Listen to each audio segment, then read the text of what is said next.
Hi எல்லோருக்கும் வணக்கம். Bigg Boss season 9 Tamil. So இந்த வீடியோவில் 24/7 லைவ் ஸ்ட்ரீமிங்கில் என்ன நடந்துச்சு அப்படிங்கிறத பற்றி பார்க்க போகிறோம். ஸோ வியானா இனிமேல் தான் என் ஆட்டம் அப்படின்ற மாதிரி பார்த்தீங்கன்னா ஆரம்பிச்சிட்டாங்க. பட் இந்த மாதிரி கேம் ஆட ஆரம்பிச்சிட்டிங்கன்னா அவங்கள தூக்கிடுவாங்களேம்மா. ஐயோ வியானா, அப்போ மிட்வீக் எவிக்ஷன் ஒரு ரூமர் ஹெவியாக வருது, நீ தானா அந்த பலியாடு அப்படின்ற மாதிரி ஒரு சம்பவம் இன்னைக்கு நடந்திருக்கு நேற்று லைவில். அதை பற்றி பேச போகிறோம். அடுத்து பார்த்தீங்க அப்படின்னா நம்ம சாண்ட்ரா பிரஜன் கூடயே வாழ்ந்தா, பிரஜனாவே இருந்தா, பிரஜனாவே வாழ்றா அப்படின்ற மாதிரி சந்திரமுகியில் படத்தில் பார்த்தீங்கன்னா ஜோதிகா அவள் அப்படியே நின்னா, அப்படியே வாழ்ந்தாமாங்க. அந்த மாதிரி சாண்ட்ரா இப்படி வாழ்ந்துட்டு இருக்காங்க. அவங்க ஒரு குறுஞ்செய்தி அவங்க ஹஸ்பண்டுக்கு கொடுத்துருக்காங்க அப்படிங்கிறது தான். இந்த 2 செய்தி தான் இந்த வீடியோவில் நம்ம பார்க்க போகிறோம். ஸோ வீடியோக்குள்ள போகிறதுக்கு முன்னாடி சேனலுக்கு புதுசாக இருந்தீங்க இல்லை சப்ஸ்கிரைப் பண்ணாமல் இருந்தீங்கன்னா கண்டிப்பாக சப்ஸ்கிரைப் பண்ணுங்கள், வீடியோ மறக்காமல் லைக் பண்ணிக்கோங்க. இப்போ நம்ம வீடியோக்குள்ளே போகலாம்.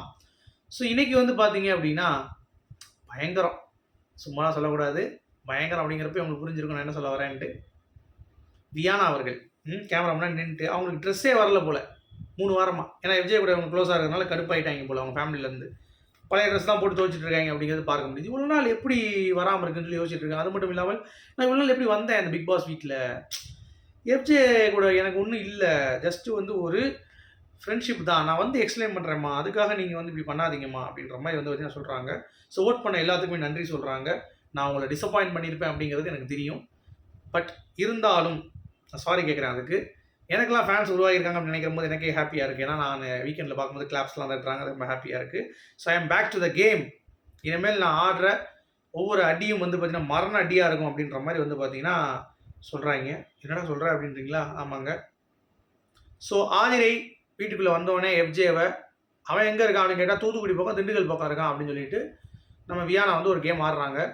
ஆனால் இன்னும் எஃப்ஜே அவங்க பார்த்தீங்கன்னா அவன் நல்லா வந்தான், அவன் அப்படிப்பட்டவன் இல்லை அப்படின்ற மாதிரி சொல்லும்போது ஆதிரே கலாய்ச்சி விட்டுருச்சு, வியானாக்கு இன்னும் நல்லா வந்தான் அவன் அப்படின்ட்டு.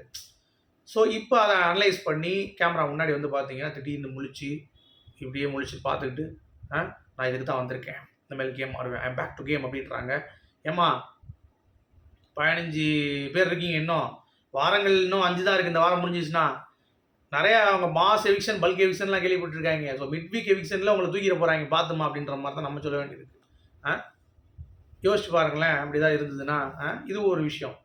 அடுத்து இந்த பார்வதி கமருதீன் இஷ்யூவில் இந்த மைக் போடுற இஷ்யூ இருக்குல்ல, அதில் ரொம்ப சீரியஸாக ஒரு தகவல் நமக்கு வெளியே வந்திருக்கு. என்ன அப்படின்னா 2 பேரில் யாராவது தூக்குனா எப்படி இருக்கும் கேமோட டைமென்ஷன்? பார்வதி தூக்குனா கமருதீன் அரோரா கிட்ட போயிடுவான், கமருதீன் தூக்குனா பார்வதி எங்கே போவா? அவருடைய கேம் எலிவேட் ஆகும்ல. இந்த மாதிரி நம்ம யோசிக்கிறோம், மேக்கர்ஸ் ஏன் யோசிக்க மாட்டாங்க? அந்த ஒரு ஆங்கிள்லேயும் பார்த்தீங்கன்னா கமருதீன் வாய்ப்பு இருக்கா மிட் வீக்கில்? தெரியல. இல்லை மிட் வீக் இல்லைனா கூட சாட்டர்டே சண்டேயில் ரம்யாவுக்கு லக்கு தான் போல். இந்த வாரம் பார்த்தீங்கன்னா வியானாவையும் கமருதீன் தூக்கிட்டா அப்படிப்பட்ட ஒரு ஆங்கிளில் யோசிச்சு பாருங்கள், பயங்கரமாக டிஆர்பி இருக்கும்ல. அப்படி கூட யோசிக்கிறதுக்கான வாய்ப்புகள் இருக்குது. பட் மிட் வீக் விஷயம் இந்த வாரம் இருக்காதுன்ற மாதிரி தான் எனக்கு ஃபீல் ஆகுது. சரியா? அடுத்த வாரம் தான் இருக்கும் இருந்தால். ஏன்னா ஆனால் இவ்வளோ பேர் இருக்காங்களே, சொல்ல முடியாதுங்க. ஸோ இன்றைக்கி இருக்கலாம், இல்லை நாளைக்கு கூட இருக்கலாம், தெரியல. பட் நமக்கு வந்த தகவலின்படி ரூமர்ஸ் ரொம்ப ஹெவியாக தான் இருக்குது. ஸோ இருக்குமா இருக்காதா அப்படிங்கிறத நம்ம பொறுத்து இருந்து பார்க்கலாம். ஓகே, இது ஒன்று. அடுத்து நம்ம சாண்ட்ரா பிரஜனாவே வாழ்கிறாங்கன்னு அந்த மாதிரி தான். ஸோ நான் நல்லா தான் இருக்கேன் இங்கே, நீ உடஞ்சிடாத, நான் உனக்காக இருக்கேன், சரியா? நீ எப்படி இருக்க? ஓகேவா? நான் இப்போ நல்லா தான் இருக்கேன். குழந்தைகிட்ட போய் சாப்பாடு தான் வாங்கி கொடு, தாடி வளரு, முடிய வெட்டு, இந்த டோருக்கு க்ளோஸ் ஆனாலும் பரவாயில்ல, வெளியில் பல டோர் ஓப்பன் ஆகும். ஏன்னா இப்போ 2 படம் கிடச்சின்னு சொல்லி பிரச்சனை சொல்லிட்டு இருந்தார்ல, அப்போ கரெக்டு தான். ஓகே, ஸோ நான் இங்கே பிரேக் டவுன் ஆகிறேன், நான் ஃபைட் பண்ணிக்கிறேன், சரியா? நீ பிரேக் டவுன் ஆகாது. அதே மாதிரி நீயும் வெளியே ஒழுங்காக இருந்துக்கோ. ஓகே, கேமரா முன்னாடி அழுதுகிட்டு பிரஜனுடைய ஷர்ட்டை போட்டுக்கிட்டு இவங்க பண்ணுற அலப்பறை யூ யூ யூ யூ யூ யூ யூப்பா அப்படின்ற மாதிரி தான் இருந்துச்சு. ஸோ சாண்ட்ரா இவங்க ஒரு கேம் ஆடுறாங்க அப்படின்னு சொல்லி கேட்டிங்கன்னா கண்டிப்பாக ஆடலை. எப்போ ஆடுவாங்க அப்படிங்கிறது தெரில.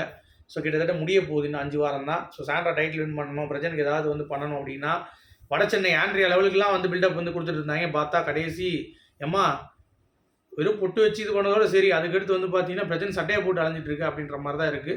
ஸோ கண்டிப்பாக ஏதாவது ஒரு பிரேக் த்ரூ கிடைக்குமா சாண்ட்ராவுடைய கேமில் அப்படிங்கிறத இனிமேல் அது நடக்குமாங்கிறது டவுட்டு தான். பட் இன்னும் 1 வாரம் தான் டைம் சாண்ட்ராக்கு. நெக்ஸ்ட் வீக்குள்ளே அவங்க பேக் டு ஃபார்ம் வந்தால் தான் அட்லீஸ்ட்டு டாப் 5 உள்ள நுழைய முடியும். டைட்டில் ரொம்ப ரொம்ப கஷ்டம் சாண்ட்ரா பொறுத்த வரைக்கும்.